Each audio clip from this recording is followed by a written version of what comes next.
Este no es un análisis deportivo, es la autopsia de un sueño fallido, la crónica de cómo la codicia y el espejismo de la celebridad aplastaron la estabilidad financiera de una franquicia histórica.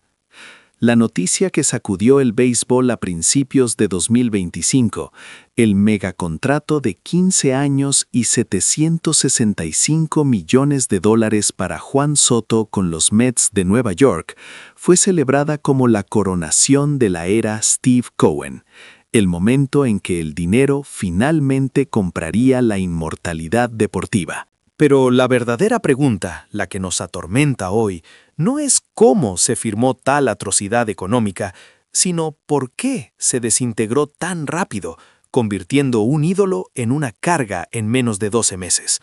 La respuesta, créanme, está oculta en los números pequeños y en el alma rota del vestuario, y revela una verdad brutal sobre lo que significa ser una superestrella en el béisbol moderno. El entusiasmo inicial se evaporó, dejando tras de sí un agujero negro financiero.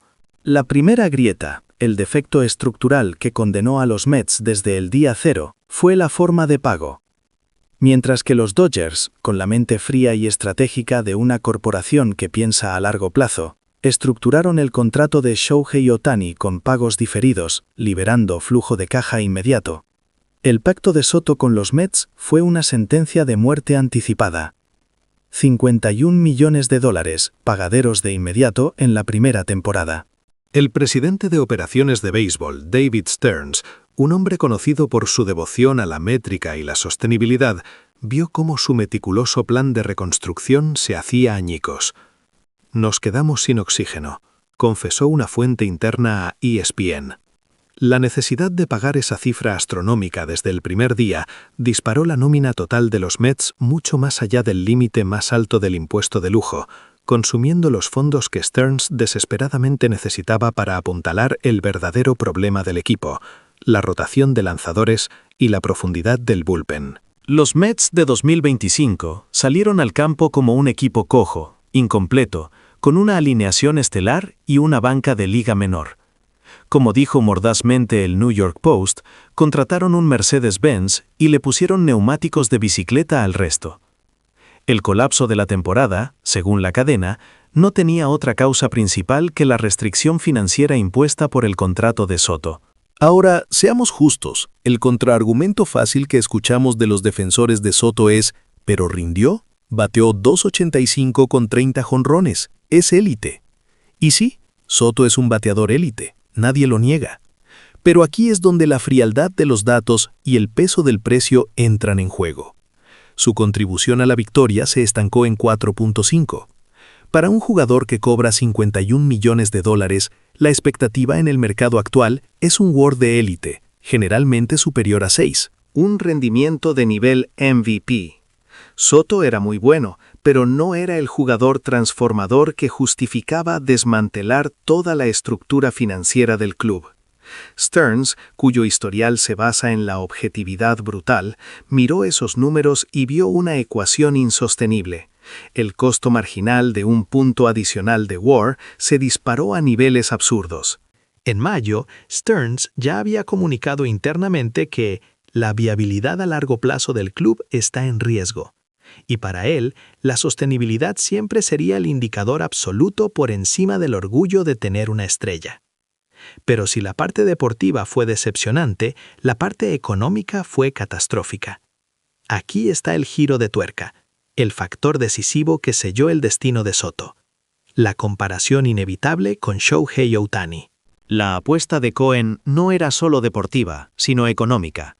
Se esperaba que Soto fuera un motor de ingresos comparable. La realidad fue cruel.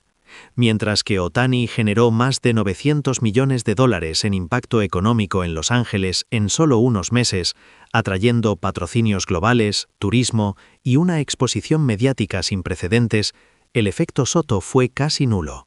El análisis de Fox Sports fue demoledor. Las ventas de mercancía de Soto representaron menos del 10% de las ventas totales de los Mets, y su influencia en redes sociales era apenas un tercio de la de Ohtani.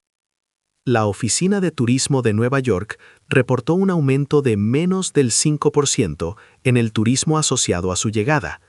Él era una figura de béisbol, no un fenómeno cultural. Un memorando interno de Stearns, filtrado por CBS Sports, lo decía claramente.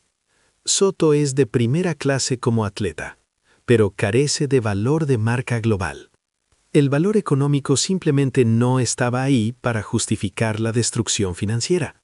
El clímax dramático, sin embargo, se desarrolló en el vestuario, donde el fracaso económico se transformó en un veneno emocional. Los jóvenes lanzadores y jugadores de rol que ganaban la fracción de lo que Soto cobraba, esperaban que un salario tan desmedido viniera acompañado de un liderazgo proporcional. No fue así. Se reportó que Soto era distante, que su actitud en la práctica era tibia y que no ofrecía mentoría a los jugadores más jóvenes. Un lanzador anónimo de los Mets confesó a ESPN: «Es un bateador excelente, pero no es un jugador de equipo». La atmósfera se volvió tóxica. Pero la chispa que encendió la hoguera fue su desafortunada declaración a mitad de temporada, cuando el equipo estaba en plena racha perdedora y la prensa acosaba: «Los problemas del equipo no son míos». Esa frase se viralizó instantáneamente, confirmando la narrativa de que Soto era egocéntrico. La percepción del fan se consolidó. Ohtani es humildad, Soto es ego. La directiva se dio cuenta de que si querían restaurar la moral, necesitaban un chivo expiatorio, un símbolo de sacrificio para el nuevo comienzo. Soto, el contrato de $700 millones, se convirtió en el lastre perfecto. La decisión de Stearns fue dolorosa, pero inevitable. Él entendió que su prioridad no era la posesión de talento singular, sino la armonía y la recuperación del espíritu de equipo. Mantener a Soto era comprometer la psique de la franquicia. Aunque la directiva de Cohen aún mantiene la fachada de que el contrato está vigente, la verdad es que la distancia entre Soto y el equipo es ahora abismal. Stearns no pronuncia su nombre en las ruedas de prensa. El New York Post informa que las negociaciones de traspaso con múltiples equipos interesados están ya en fase final. La conclusión es aterradora. El contrato de $700 millones no trajo un sueño a los Mets, trajo una profunda división. La ruptura con Juan Soto no es un mero error de contabilidad, sino una lección monumental sobre la naturaleza del estrellato en el deporte moderno. Ya no basta con ser un jugador de alto rendimiento. La superestrella de hoy debe ser un motor económico que impulse a la comunidad y un líder silencioso que eleve el vestuario. En ese examen multifacético, Juan Soto falló, y los Mets están a punto de ejecutar la amputación. El conteo regresivo para el adiós silencioso ha comenzado, y solo Stearns sabe el verdadero costo que pagarán para recuperar la estabilidad.